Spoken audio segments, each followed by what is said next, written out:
Klinikka 22 on lääkäriasema ja sairaala Helsingin keskustassa Boulevardilla, joka on erikoistunut urheiluvammojen hoitoon.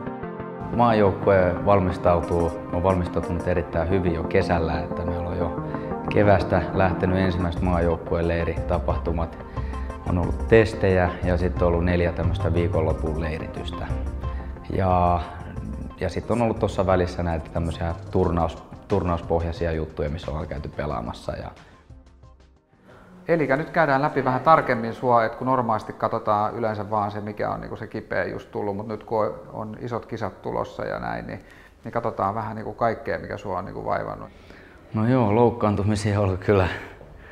Koputetaan puuta, että ei mitään semmoista hirveän isompaa loppupeleissä, mutta nilkat, ne on mulla paukkunut useampaa kertaa, molemmat, yliojentumisia ynnä muita venähdyksiä, urheilijan tyrä, kaikennäköistä pientä ruhjevammaa. No, lääkäri ja pelaajan yhteistyö on erittäin tärkeää, että sanotaan niin, että jos sulla loukkaantuminen tulee treeneissä, pelissä tai missä vaan, niin sun pitäisi päästä mahdollisimman nopeasti näyttämään ja arvioimaan, mikä on tilanne. Sano vaan sitten, jos joku tuntuu silleen häijyltä. Tää on niinku pikkusen löysemmän tuntunen tää nilkka, mutta ei mikään paha. Ja voi hyvin olla yksi asia, mikä liittyy siihen, että se akillesjänne sulla rasittuu, koska sä joudut sitä sitten jännittämään enemmän. Klinikka 22 on erittäin tuttu joukkueelle, että oli jo 2006 kisoja ennen, niin meillä oli tämmöinen perustarkistus, tsekkaus, katsottiin ukot läpi, että missä kunnossa on ja saatiin vähän semmoista perustietoa siitä, että mitä pitää tehdä ja mitä loukkeja niin sanotusti pitää vähän hoitaa ja huoltaa.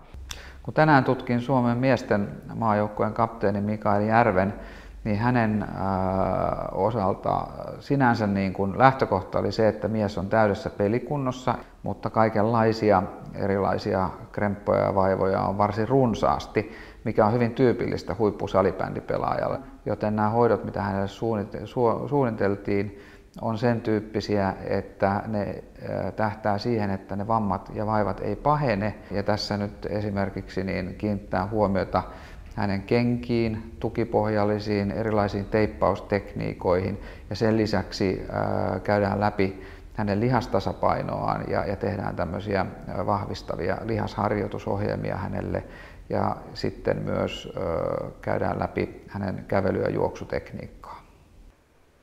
Et vähän semmoinen niin löysän tuntunen se etupussi on siinä, se etukapseli. Et se on varmaan saanut kipeätä jossain vaiheessa. Tyypin on semmoinen, että sä kaadutat kädellä vastaan noin. Niin. Joo, no niitä tulee aina välillä. Niin, mutta ettei se niin mikään kauhean pahan näköinen, että lihashuollolla tuolla nyt pystyy kyllä pelaamaan varmasti ihan hyvä lämmittely, niin kuin sä itsekin sanoit, niin se jeesaa tosi paljon kyllä sit siinä. Joo. Terveisiä kaikille harrastajille ja kilpailijoille, että pitäkää huolta lihashuollosta ja itsestänne ja muistakaa venytellä ja varsinkin jos tulee jotain loukkaantumista tai mitä vaan, niin ei muuta kuin lääkärille ja pikaisesti katsomaan mikä on tilanne.